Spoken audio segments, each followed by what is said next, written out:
Hi, I'm Katie Poushpom.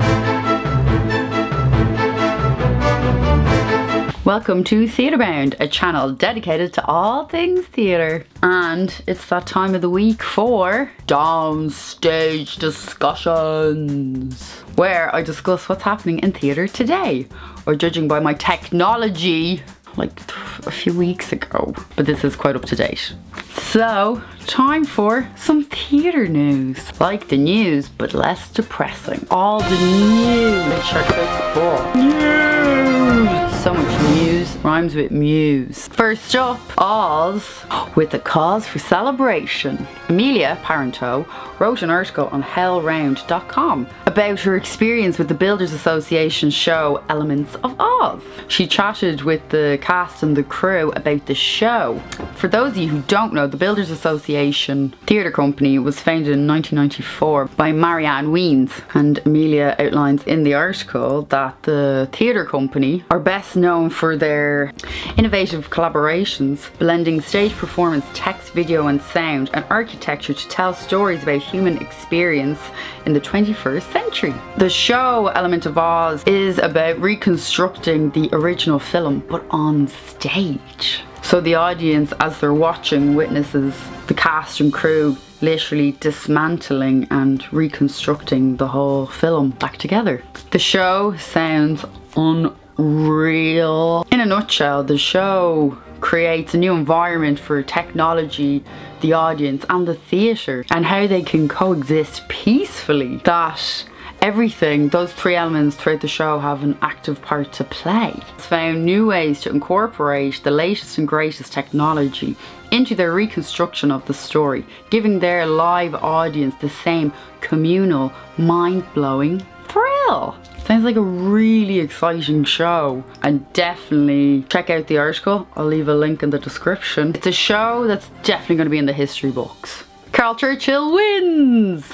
Carl Churchill's play Escaped Alone, that was performed in the Royal Court Theatre, has won an award for Best Play at the Writers Guild Awards. Yay! Rightfully so. And it's coming back this month. So go see it while you still can. It's a great show. Runners up for this award were Cypress Avenue by David Ireland and All the Little Lights by Jane Upton. But Carol won because she's the best. And if you don't like Carl Churchill's work, it's okay. It's just because you're dead inside. I'm joking. I'm not joking. Congratulations, Carl Churchill. You deserve all the awards. This looks like an award. It's not though. It's called Best Dramaturgy. You can have it. It's just for you. Up next, one more tune. Please. Pretty please. A Welsh Committee heard this week that music in the future will be in a state of crisis. I found this article on Arts Professionals. They heard these concerns at a meeting of the Welsh Culture, Language and Communications Committee. One very clever egg called Coulthard said music services could give children an introduction to music education at school, but there's no funding to give the talented ones or the ones who want to go further any further input whatsoever. At the moment, what's in place for them is called the hub model, which they say it's just another word for partnership, and it's totally dependent on the partners involved, but brings up a very important point. 2 points. Lack of funding, sly wording. Sly wording or clever wording authorities use to pacify people to not objecting to their ridiculous regulations. They just pacify the problem, but they never solve anything. The arts is an integral part in any culture. It's such an important form of expression that we all need as humans, particularly teenagers and kids. They have way too much energy and everything is very confusing, really strange. You really don't know who you are, but you're just like, yeah, that's just kids in a nutshell. They need all this. At the end of the article, Carl Neparalia says, if authorities can't cut the mustard, we've got to grasp hold of it centrally. Break a leg. Now for the weather. Now for the weather, I'm going to do a bit differently. I'm going to give you weather reports or theatre reports of shows I saw recently. First up, Anna Karenina at the Abbey Theatre. Unfortunately, It was a frosty night. Why was it so frosty? Oh yeah, because the play was 4 hours. Rain persisted. Audience members stayed patiently within the auditorium. Why? Because tickets are expensive. They were getting their money's worth. I've never wanted to see a character die so much in my life. Then she dies. Then she comes back.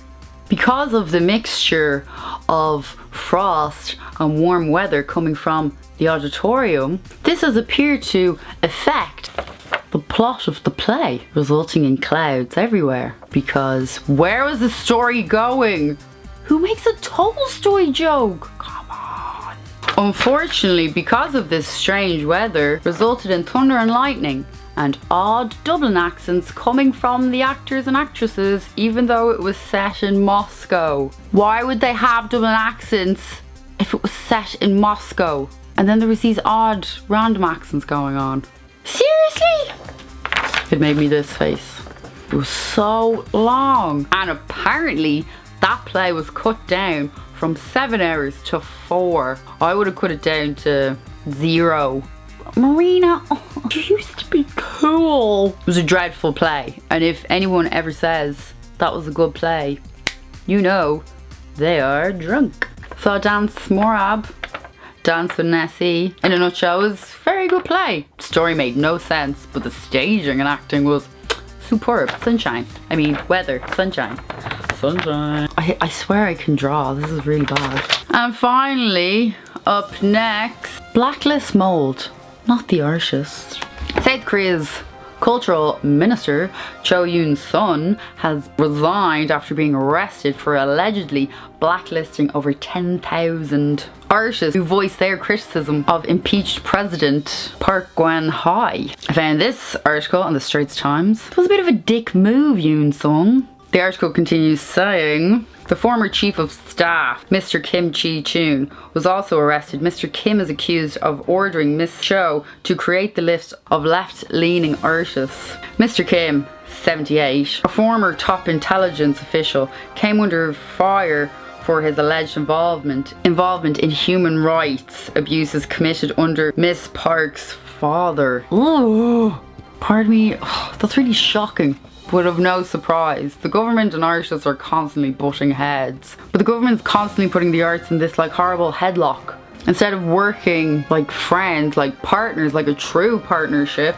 I'll leave a link of the article in the description. They will reach a verdict in mid-March. I see hope in this though. You see a lot of change that's happening in the arts industry at the moment globally, that a lot of things are coming to light and artists' needs and are being put forward. Instead of feeling down, I feel hopeful that the pressure is on these people that they can't hide anymore. And artists will no longer feel hopefully sidelined. That'll be nice. That'll be really nice. Beautiful things are happening. I can feel it. Don't give up. I hope you enjoyed these images and sounds. Thank you so much for watching. I upload 2 videos a week, Downstage Discussions and my regular TheatreBound videos, which are full of alternative theatre information and alternative theatre making weekly, because I have full on blessed myself and my technology. It will never break down again. And don't forget to subscribe. Don't forget to give a little like, maybe a comment. I'd love to hear from you and what blessings you've put on your own technology to save it. Regular videos are back. About time. Seriously. Even the man in the camera shop laughed at me. He didn't believe me that something else went wrong. Thank you so much for watching. Bye. Hippie logic. Works every time. Most of the time.